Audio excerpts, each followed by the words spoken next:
അങ്ങനെ ട്രംപിൻ്റെ പദ്ധതിക്ക് കനത്ത മറുപടി നൽകാനാണ് ഇറാൻ തീരുമാനിച്ചിരിക്കുന്നത്. ഇത്രയും ദിവസം തയ്യാറെടുപ്പിന് വേണ്ടിയുള്ളതാണ്. ട്രംപിൻ്റെ ആ കപ്പൽപ്പട എത്തിയാൽ നിമിഷ നേരം കൊണ്ട് ചെങ്കടലിൽ അവയെ മുക്കുമെന്ന ഭീഷണി ഹൂതികൾ ഉയർത്തുമ്പോൾ അത് വെറുമൊരു ഭീഷണിയായി കാണേണ്ടതില്ല. ഇറാനും ഇറാൻ്റെ പ്രോക്സികളും ഒന്നിച്ചുകൊണ്ട് നേരിട്ടിറങ്ങി യുദ്ധം ചെയ്യുന്നൊരു കാഴ്ച അത് ലോകം കാണാനിരിക്കുന്നു എന്നാണ് ഖമനിയുടെ വൃത്തങ്ങൾ നൽകുന്ന സൂചന. അങ്ങനെ ഇത്രയും കാലം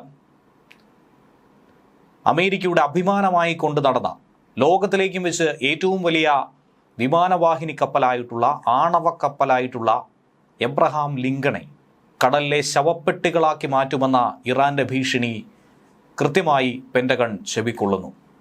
കാരണം അവർ അണിയറയിൽ കരുതിയിരിക്കുന്നത് അവരുടെ പറക്കുന്ന ശവപ്പെട്ടികളെയാണ്. അതായത് പഴഞ്ചനായെന്നും തൂക്കി വിൽക്കാൻ സമയമായെന്നും പറഞ്ഞ് അമേരിക്ക ഇതിനു മുൻപ് കളിയാക്കിയിട്ടുള്ള 1970കളിലെ ഇറാൻ്റെ പടക്കുതിരകളായിട്ടുള്ള പഴയ വിമാനങ്ങൾ ഇനി ചാവേറുകളാകാൻ പോകുന്നു. ഒരു മഹാദുരന്തം അമേരിക്കയെ കാത്തിരിക്കുന്നു എന്ന സൂചന കൂടി ആദ്യഘട്ടത്തിൽ നൽകുകയാണ്. അമേരിക്കൻ സൈനിക ഭീഷണികളും പേർഷ്യൻ ഗൾഫിലേക്കുള്ള വലിയ അർമാദ എന്ന പ്രഖ്യാപനവും ഒക്കെ തന്നെ പശ്ചിമേഷ്യയെ വീണ്ടും സംഘർഷഭരിതമാക്കിയിരിക്കുന്ന ഈ ഘട്ടത്തിൽ ഇറാൻ സ്വന്തം അഭിമാനം കാത്തു സൂക്ഷിക്കാൻ, ദേശീയത മുറുകെ പിടിക്കാൻ വേണ്ടി ദൃഢനിശ്ചയത്തോടെ മുന്നേറുന്നുവെന്നാണ് കഴിഞ്ഞ ദിവസം ചൂണ്ടിക്കാട്ടിയത്. അമേരിക്കയുടെ ഭീഷണിയുടെ ഭാഷ അതിനി ഇറാനോട് വേണ്ട, തയ്യാറെടുപ്പിൻ്റെ യാഥാർത്ഥ്യമാണ് ഇറാൻ ഉയർത്തിപ്പിടിക്കുന്നതെന്ന് ചൂണ്ടിക്കാട്ടിയിട്ടുണ്ട്. എന്നാൽ അവരുടെ തയ്യാറെടുപ്പ് എന്താണ്? അതാണ് ലോകത്തെ ഞെട്ടിക്കുന്നത്, അമേരിക്കയെ അങ്കലാപ്പിലാക്കിയിരിക്കുന്നത്. യുദ്ധം ഒഴിവാക്കാനുള്ള തടയിടൽ, ഇതിനോടകം തന്നെ പല തന്ത്രങ്ങളും ഇറാൻ പയറ്റിയിരുന്നു. അമേരിക്ക അതൊന്നും തന്നെ ചെവിക്കൊള്ളുന്നില്ല എന്നാണ് ഇറാൻ്റെ ആരോപണം. ഇപ്പോഴും ചർച്ചകൾക്ക് തയ്യാറായിരിക്കുന്ന ഒരു കൂട്ടം ആളുകൾ അമേരിക്കയെ സമീപിക്കുമ്പോഴും ഇറാൻ്റെ ഭാഗത്തു നിന്നും നിരന്തരമായി അമേരിക്കയ്ക്കെതിരായിട്ടുള്ള ഭീഷണി ഉണ്ടാകുന്നു. തിരിച്ച് ട്രംപിൻ്റെ ഭാഗത്തു നിന്നും ഭീഷണി ഉണ്ടാകുന്നു. ഇതൊക്കെ തന്നെയാണ് കാര്യങ്ങൾ കൂടുതൽ വഷളാക്കിയിരിക്കുന്നത്. ഇറാനിയൻ സ്റ്റേറ്റ് വാർത്താ ഏജൻസിയായിട്ടുള്ള തസ്നിം ന്യൂസ് പറയുന്നത് അനുസരിച്ച് രാജ്യത്തിൻ്റെ സായുധ സേനയുടെ പല ഭാഗങ്ങളിലായി ഏകദേശം 1000-ഓളം പുതിയ തന്ത്രപരമായ ഡ്രോണുകളെ വിന്യസിച്ചു കഴിഞ്ഞു. ആ ഡ്രോണുകൾ കില്ലർ ഡ്രോണുകളാണ്. സൈനിക നിരീക്ഷണം മാത്രമല്ല, ആവശ്യമെങ്കിൽ ആക്രമണത്തിനും ഇവയെ ഉപയോഗിക്കാൻ സാധിക്കും. സൈനിക രഹസ്യങ്ങൾ സംരക്ഷിക്കാൻ വേണ്ടി ഈ വിന്യാസത്തിൻ്റെ ചിത്രങ്ങളൊന്നും തന്നെ ഇറാൻ പുറത്തുവിട്ടിട്ടില്ല. ഏറെ ഗൗരവകരവും ദീർഘകാല സൂചനയുമായി തന്നെയാണ് ഇറാൻ ഇതിനെ നിലവിൽ ലോകത്തോട് പറഞ്ഞിരിക്കുന്നത്. ആകാശ നിരീക്ഷണം, ശത്രുവിൻ്റെ നീക്കങ്ങൾ, ചടുലത, ഇതൊക്കെ തന്നെ മുൻകൂട്ടി തിരിച്ചറിയുക, കൃത്യമായി പ്രതികരണം കൊടുക്കുക, ഇതിലൊക്കെ ഏറെ നിർണായകമായ പങ്ക് വഹിക്കുന്ന ഒരു ഡ്രോൺ ശൃംഖല തന്നെ ഇറാൻ ഒരുക്കി കഴിഞ്ഞിരിക്കുന്നു. അമേരിക്കയ്ക്കായി വലിയൊരു വിരുന്നൊരുക്കി എന്നാണ് ഇറാൻ്റെ മറുപടി. ഇറാൻ്റെ പ്രതിരോധ സിദ്ധാന്തത്തിലെ ഒരു പ്രധാന നാഴികക്കല്ലായി ഇതിനെ മാറ്റുമെന്നും ചൂണ്ടിക്കാണിക്കുന്നു. ഈ സൈനിക നീക്കം ഒരിക്കലും അമേരിക്കയെ തോൽപ്പിക്കുക, അമേരിക്കയ്ക്ക് മേൽ വിജയക്കൊടി നാട്ടുക എന്നുള്ളതല്ല. അതൊരു ചെറുത്തുനിൽപ്പിൻ്റെ പോരാട്ടമായിട്ടാണ് ഇറാൻ നിലവിൽ പറയുന്നത്. അമേരിക്കയോട് പോരാടി വിജയിക്കാമെന്ന ആഗ്രഹമില്ലെങ്കിലും അമേരിക്കയുടെ അഭിമാനത്തെയെങ്കിലും കടലിൽ മുക്കുമെന്ന് ഇറാൻ പ്രഖ്യാപിച്ചു കഴിഞ്ഞിരിക്കുന്നു. അങ്ങനെയെങ്കിൽ 1000 സൈനികരുമായി കപ്പലിൽ മുങ്ങിയാൽ അമേരിക്കയുടെ പകുതിയോളം മുങ്ങി എന്ന് പറയുന്നതാകും ശരി. അമേരിക്കയുടെ തന്നെ അഭിമാനത്തെയാണ് വെല്ലുവിളിച്ചിരിക്കുന്നത്.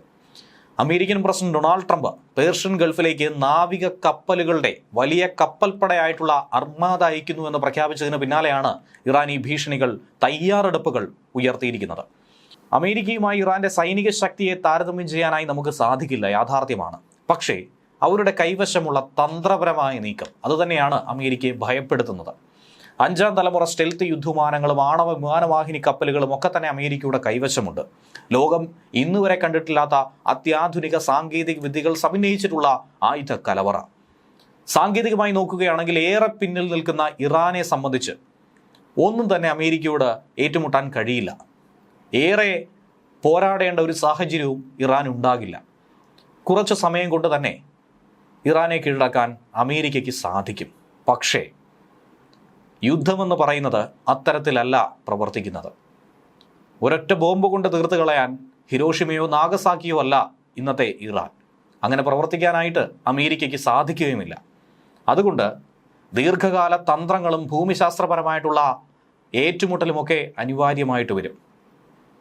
അങ്ങനെ വരുമ്പോൾ പതിയെ പതിയെയുള്ള ആക്രമണത്തിൽ ഒരു മേൽക്കൈ അമേരിക്കയ്ക്ക് ലഭിക്കുമോ, അതും ഇറാനിൽ? ഈ ചോദ്യമാണ് അവശേഷിക്കുന്നത്. അതിന് പറയുന്ന ചില കാരണങ്ങൾ, ഇറാൻ്റെ ഭാഗത്തു നിന്ന് ഉയർത്തുന്ന ചില വാദങ്ങൾ വിദേശകാര്യ വിദഗ്ധർ പറയുന്നത് ഇങ്ങനെയാണ്. ഇറാൻ ഇന്നും 1970-കളിൽ രൂപകൽപ്പന ചെയ്ത വിമാനങ്ങളെ ആശ്രയിക്കുന്നു. ഏറെ പഴഞ്ചനായ 5 പതിറ്റാണ്ട് പിന്നിട്ട ഈ വിമാനങ്ങൾ എന്തിനു കൊള്ളാം? പറക്കുന്ന ശവപ്പെട്ടികളായി ഇതിനെ പലരും വിമർശിക്കാറുണ്ട്. എന്നാൽ അതിലും ഒരു തന്ത്രപരമായ നീക്കം അമേരിക്ക ഒളിപ്പിച്ചു വെച്ചിട്ടുണ്ട്. നേരത്തെ പറഞ്ഞതുപോലെ സൈനികർ മാത്രമല്ല അവിടെ ചാവേറുകളാകുന്നത്, അവരുടെ ഉപകരണങ്ങൾ കൂടി ചാവേറുകളാവുകയാണ്. ഉപരോധങ്ങളുടെയും സാങ്കേതിക വിലക്കുകളുടെയും ഇടയിലാണ് പുതിയ പ്ലാറ്റ്ഫോമുകൾ വാങ്ങാൻ കഴിയാതെ, പുതിയ സാങ്കേതിക വിദ്യ വികസിപ്പിച്ചെടുക്കാൻ കഴിയാതെ ഇപ്പോൾ എന്താണോ തങ്ങളുടെ കൈവശമുള്ളത് അതിൻ്റെ പരമാവധി ഉപയോഗപ്പെടുത്തുക എന്ന യാഥാർത്ഥ്യ ബോധത്തോടു കൂടിയുള്ള ഒരു സമീപനം ഇത്രയും കാലം ഇറാൻ സ്വീകരിച്ചത്. ആ സ്വയം പര്യാപ്തത തന്നെയാണ് കാലക്രമേണ ഒരു തന്ത്രപരമായ നേട്ടമാക്കി അവർ മാറ്റിയെടുത്തത്. അതായത് പാശ്ചാത്യ രാജ്യങ്ങളുടെ സഹായമില്ലാതെ, പുതിയ ടെക്നോളജികൾ ഉപയോഗിക്കാതെ ആ വ്യോമസേന ഇന്നും പ്രവർത്തനക്ഷമമായി നിലനിൽക്കുന്നുവെങ്കിൽ അതിൽ പലതും ഭയപ്പെടേണ്ടതായിട്ടുണ്ട്. അതായത് അവരുടെ ഭാഗത്തു നിന്നുള്ളൊരു നേട്ടമായി യുദ്ധത്തിൽ അവരതിനെ നോക്കിക്കാണുന്നു. കഴിഞ്ഞ ജൂൺ മാസത്തിലായിരുന്നു ഇറാന്റെ ആണവ കേന്ദ്രങ്ങളെ ലക്ഷ്യമിട്ടുകൊണ്ട് അമേരിക്ക വ്യോമാക്രമണം നടത്തിയത്, ഓപ്പറേഷൻ മിഡ് നൈറ്റ് ഹാമർ. അതിനേക്കാൾ വളരെ മോശമായ ഒരു ആക്രമണം ഉണ്ടാകുമെന്ന മുന്നറിയിപ്പ് ട്രംപ് ഈ ഘട്ടത്തിൽ നൽകിയിരിക്കുന്നു. അന്ന് ആണവ കേന്ദ്രങ്ങളെ നോക്കിയായിരുന്നു, അവരുടെ ആണവ പരീക്ഷണശാലകളെ നോക്കിയായിരുന്നു അമേരിക്ക ആക്രമണം നടത്തിയതെങ്കിൽ ഇത്തവണ കടുത്ത രീതിയിൽ തന്നെ മറുപടി പറയിക്കും. മേഖലയിലൊക്കെ ആശങ്ക ഉയർത്തിയ ഒരു സാഹചര്യമാണ് ഉണ്ടായിരിക്കുന്നത്. ഇറാന്റെ പ്രതികരണം ഏറെ ഭയപ്പെടുത്തുന്നതും.